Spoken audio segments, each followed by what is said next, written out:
사랑하는 주님 앞에 형제자매 한자리에 그 시련에 생각하며 즐거운 찬송 부르네.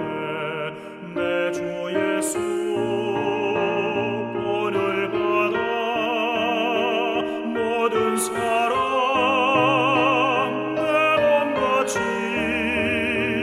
환난 근심 위로하고 진심으로 사랑하세.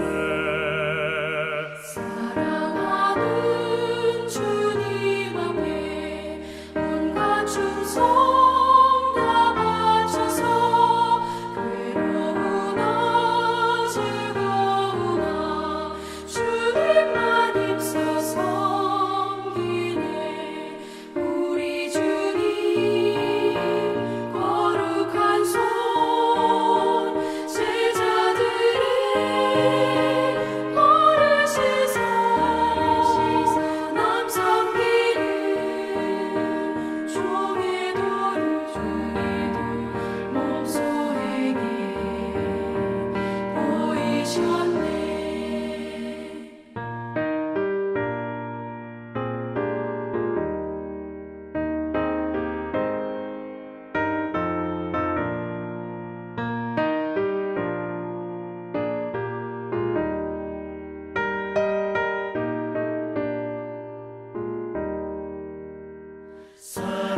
사랑하는 주님 예수 같은 주로 섬기나니 한 피마다 한 몸이로 형제여 친구들이여 한 몸같이 친밀하고 마음으로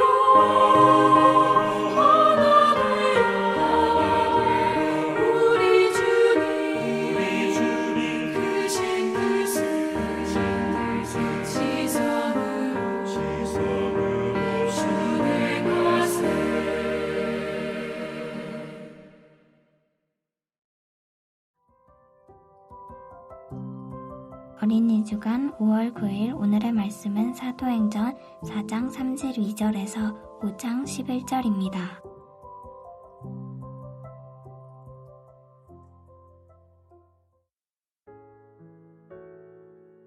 믿는 사람들의 무리가 다 한 마음과 한 정신으로 자기 것을 자기 것이라고 말하는 사람이 한 사람도 없이 자기가 가지고 있는 모든 것을 서로 나누어 썼습니다. 사도들은 계속해서 큰 능력으로 주 예수님의 부활을 증언하였습니다. 하나님께서는 모든 사람들에게 더 많은 은혜를 베푸셨습니다. 그들 중에 부족한 것이 있는 사람은 한 사람도 없었습니다. 때로는 밭이나 집이 있는 사람이 밭이나 집을 팔아 판 돈으로 사도들에게 가져와 사도들의 밭 앞에 놓았습니다. 그러면 사도들은 그 돈이 필요한 사람들에게 각각 나누어 주었습니다. 믿는 사람 중에 요셉이라는 사람이 있었습니다. 사도들은 그 사람을 바나바라고 불렀습니다. 바나바라 이름의 뜻은 격려하는 사람입니다. 바나바는 키프로스에서 태어난 레위 지파 사람입니다. 요셉이 자기의 밭을 팔아 그 돈을 사도들 밭 앞에 갖다 놓았습니다. 아나니아라는 사람과 그의 아내 삽비라도 자기들의 땅 일부분을 팔았습니다. 아나니아는 땅을 판 돈에서 얼마를 떼어 몰래 숨겨놓고 나머지만 사도들 발 앞에 갖다 놓았습니다. 그의 아내도 이런 내막을 다 알고 있었습니다. 그때 베드로가 말했습니다. 아나니아여, 어찌하여 사탄이 그대의 마음에 가득하여 성령을 속이고 땅을 팔아 받은 돈 가운데에 얼마를 떼어 놓았소? 그 땅은 팔기 전에도 그대의 것이었고 판 뒤에도 그 돈을 그대 마음대로 할 수 있었소. 그런데 어찌하여 성령을 속일 마음을 먹었소? 그대는 사람을 속인 것이 아니라 하나님을 속인 것이오. 아나니아는 이 말을 듣자마자 쓰러져 죽었습니다. 이 소식을 들은 모든 사람들은 몹시 두려워했습니다. 젊은이 몇 사람이 들어와 그의 시체를 싸서 밖으로 메고 나가 묻었습니다. 3시간쯤 지나서 아나니아의 아내 삽비라가 들어왔습니다. 삽비라는 방금 전에 무슨 일이 일어났는지 전혀 몰랐습니다.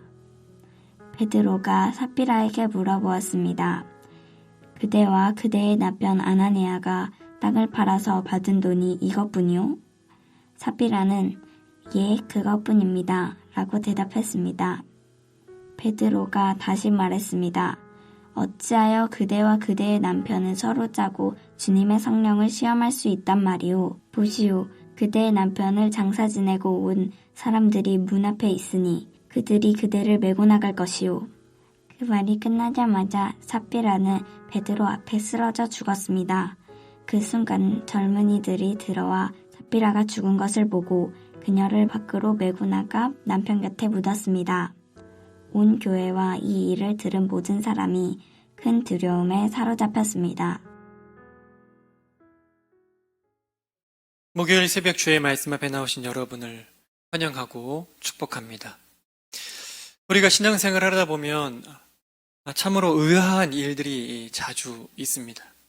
그 중에서도 가장 당황스럽게 만든 일이 하나 있는데 그것은 구원의 신앙이 있는 참 성도임에도 불구하고 거침없이 성도답지 못한 말과 행동을 하는 경우를 볼 때입니다. 그렇다면 도대체 왜 성도임에도 불구하고 참으로 구원받은 자가 맞음에도 불구하고 왜 거침없는 말과 행동을 성도답지 못한 말과 행동을 하게 되는 것일까요? 이 질문의 답을 오늘 본문에서 함께 찾아보고자 합니다. 우리가 오늘 읽은 본문은 초대교회의 여러 사건들 중에서도 아주 유명한 사건입니다. 아나니아와 삽비라의 사건. 사실 이 사건이 있기 전까지 초대교회는 성령으로 충만한 행보를 계속 이어가고 있습니다. 오순절에 성령 하나님께서 임하시고 베드로의 설교를 통해서 경건한 유대인들이 자그마치 3,000명이나 교회의 성도가 되는 놀라운 역사가 일어났습니다.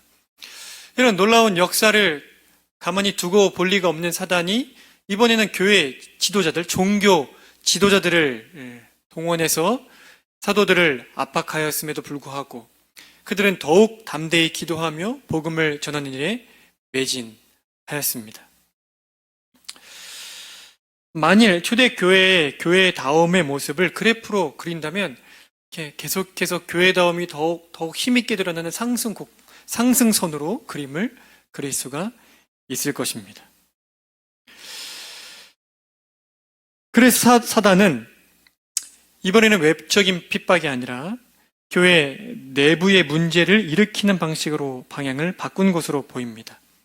그래서 일어난 사건이 바로 아나니아와 삽비라의 사건이었습니다.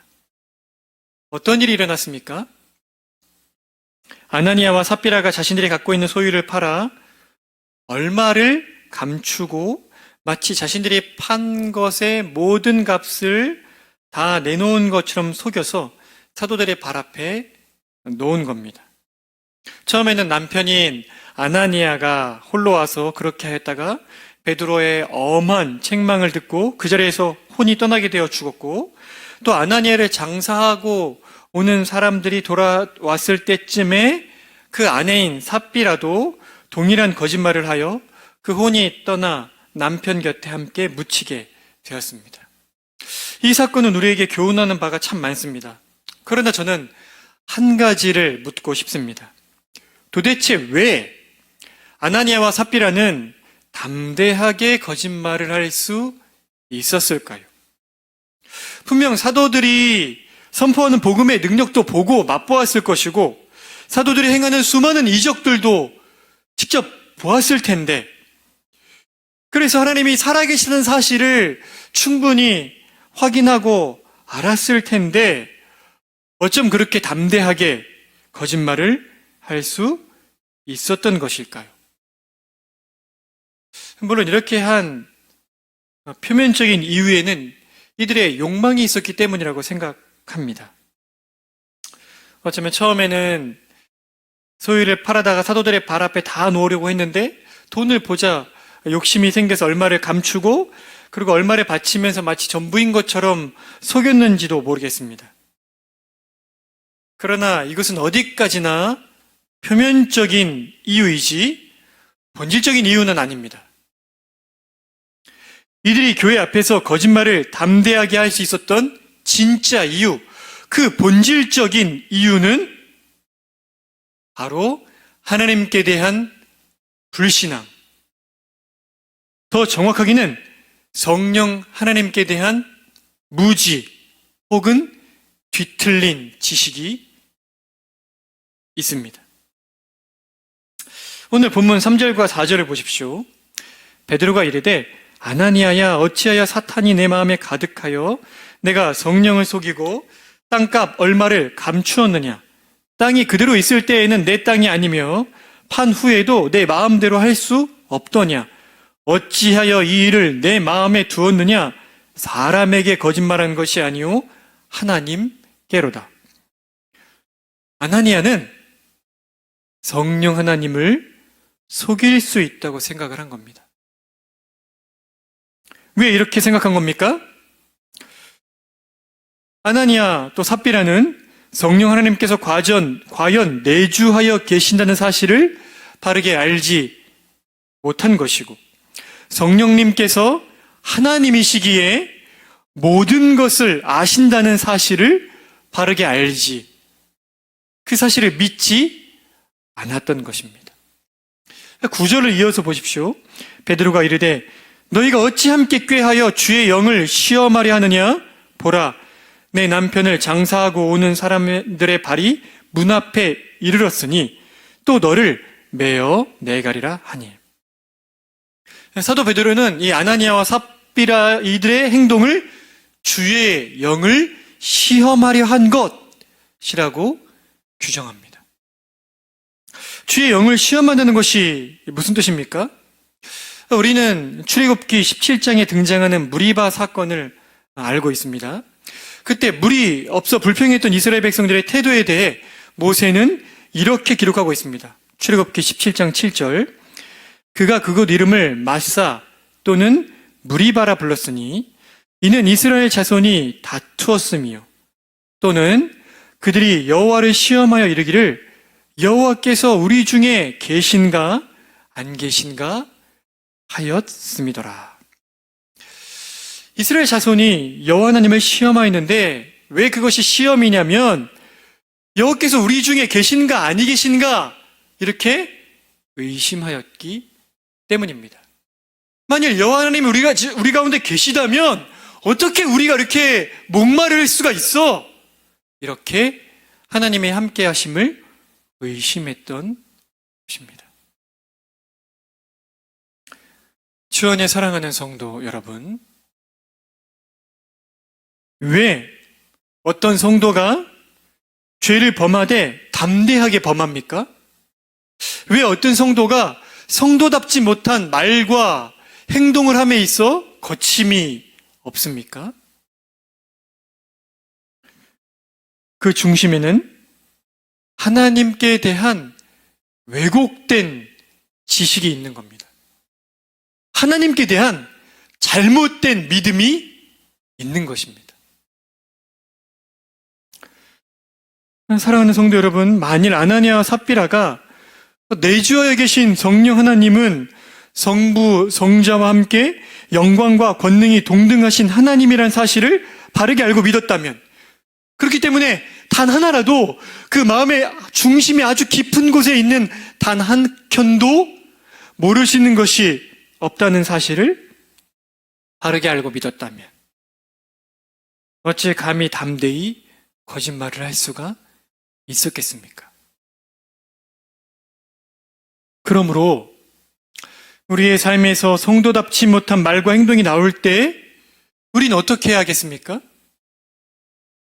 우리가 갖고 있는 하나님께 대한 지식이 바른지, 다시 말해 하나님을 향한 믿음의 내용이 바른지, 하나님을 바르게 믿고 있는지를 살펴야 합니다. 우리는 경험된 암, 곧 믿는 바를 따라 살기 때문입니다. 주 안에 사랑하는 성도 여러분, 무엇을 믿느냐가 우리의 말과 행동, 우리의 삶을 좌우합니다. 그러니 날마다 믿음의 내용이 바른지, 과연 성경을 통해 당신을 계시해 주신 그 삼위 하나님을 있는 그대로 바르게 알고 믿고 의지하며 살고 있는지, 그 사실을 점검함으로 바른 믿음으로 바른 삶을 살아가는 여러분이 되시기를 간곡히 부탁을 드립니다. 함께 기도하겠습니다. 하나님, 참으로 그렇습니다. 바르지 못한 태도와 말은 하나님께 대한 바르지 못한 믿음의 내용 때문임을, 하나님을 바르게 믿지 않고 있기 때문임을 고백합니다. 우리의 삶에 그릇된 태도들, 성도답지 못한 말과 행동이 있다면 우리가 하나님을 바르게 알지 않는 것이요, 바르게 믿고 있지 않다는 사실을 인정하고 겸손히 주의 말씀 앞으로 나아가 하나님이 어떤 분이신지를 바르게 깨달아 알기를 사모하고 성령의 도우심 속에 하나님을 향한 바른 믿음을 회복할 수 있도록 인도하여 주시기를 원합니다. 하나님, 오늘 낮과 또 밤으로 제자반과 사역반 훈련이 있습니다. 이 훈련을 통해 신실한 주의 일꾼들이 길러질 수 있도록 은혜를 베풀어 주시기를 원하고, 오늘 하루 동안 우리가 말씀을 읽고 묵상하든지 기도하든지 성령께서 우리를 도우셔서 우리로 하여금 겸비한 마음으로 성령 하나님을 간절히 의지하여 하나님께 대한 바른 믿음을, 바른 지식을 회복하는 은혜가 있도록 인도해 주시기를 원합니다.